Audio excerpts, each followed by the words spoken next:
working on his campaign in Venezuela last year. He joins us from Beirut, where he's been filming a TV program, and from Washington by Republican Congressman Luke Messer, who sits on the Foreign Affairs Committee. And Congressman Messer, thank you very much for joining us. The State Department's just been briefing and saying that America will send a delegation to the Chavez funeral. And indeed, President Obama was pretty conciliatory in his remarks about the death of Mr. Chavez. Are those remarks that you agree with? Well, listen, no one likes to speak ill of the dead, but we have to recognize in this moment what Hugo Chavez was. He was an anti-democratic despot. He left his country worse than he found it. I recognize that there were some that benefited from his leadership, but those gains were largely stolen on the backs of others in his country, and I think that's how history will remember him. George Galloway, your history will remember him in a very different way. Well, a Republican congressman would say that, wouldn't he? Hugo Chavez expropriated the richest of the oligarchy. He distributed Venezuela's God-given oil wealth across the mass of the population, and that's why he kept on winning elections. How someone can be described as a despot and a tyrant when he won 4 presidential elections with thumping majorities, and after 14 years in power, won the biggest vote that he'd ever had, and I was there with my wife for 2 weeks, and the mass of the Venezuelan people are in mourning. Of course, the gold-toothed emigres who were dancing in the streets of Miami last night that the Republican congressman speaks for, they can dance on the lion's grave, but they can never be a lion. Well, Congressman, I mean, it is true, of course, that he did win democratic elections, and indeed, no less an individual than President Jimmy Carter witnessed one of them and certainly said it was a free and fair election.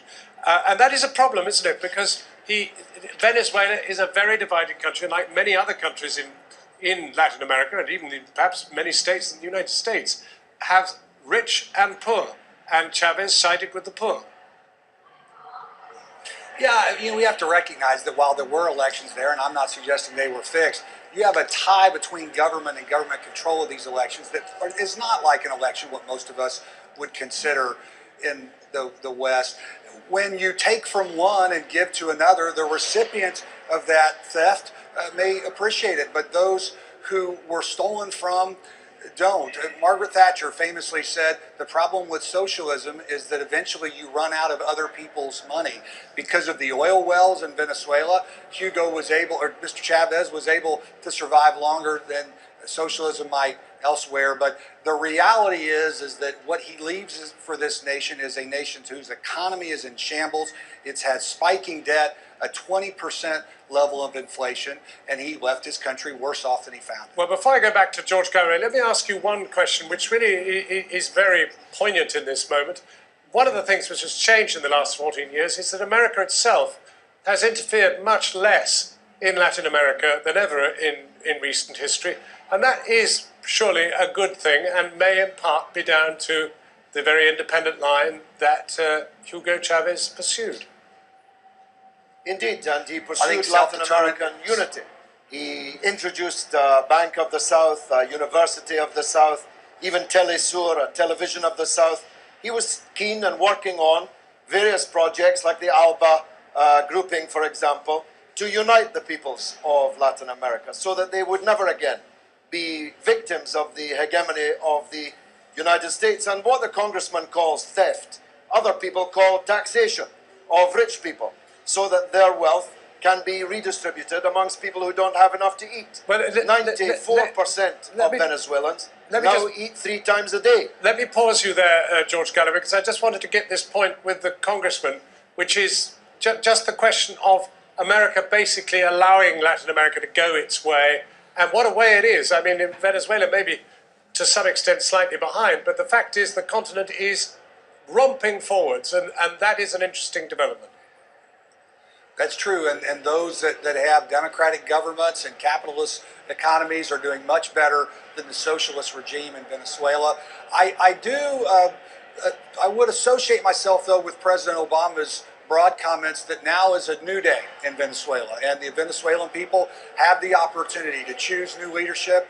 Let's hope they choose wisely, and America looks forward to the opportunity to interact with the citizens of that great nation. Well, George Galloway, that is the next issue, isn't it? 30 days to choose a new president. Obviously, the vice president will be a candidate, but he's, for whatever one may say, not Hugo Chavez, and it will be very, very hard to match what went before.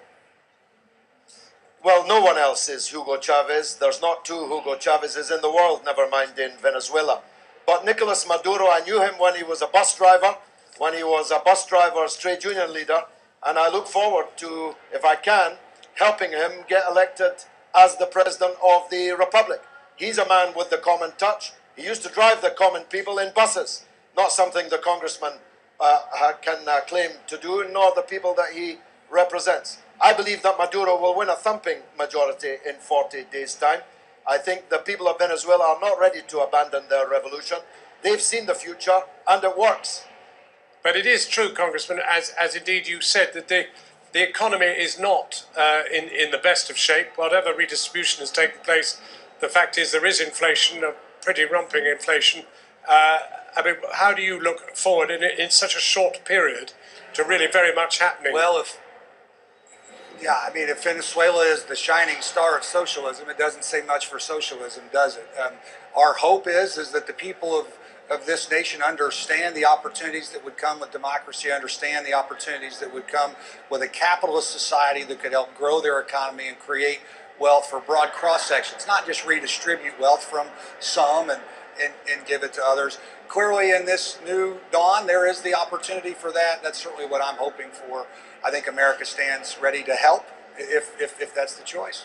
George Galloway, it is perfectly possible that in the medium term there will be change of some kind. I mean, it's interesting that already the stock markets in what you would regard as the capitalist world have reacted to what's happened in Venezuela by investing in American oil companies that may well very much hope to be back on the ground in Venezuela.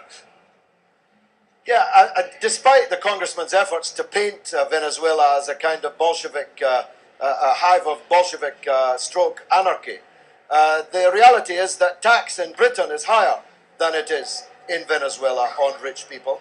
Most of the enterprises in Venezuela are still in private hands. Most of the television stations are still in private hands and against Chavez and against the revolution. So this is not a red in tooth and claw revolution. This is a labor revolution. Chavez stood for the kind of things that labor used to stand for. Most people in Britain and most people in the world think that would be quite a good thing. Thanks very much. George Galloway in Beirut and indeed Congressman Messer in Washington, thank you both very much. It's rare that one gets both sides of the dichotomy which confronts the people of Venezuela so articulately put. Thank you both very much.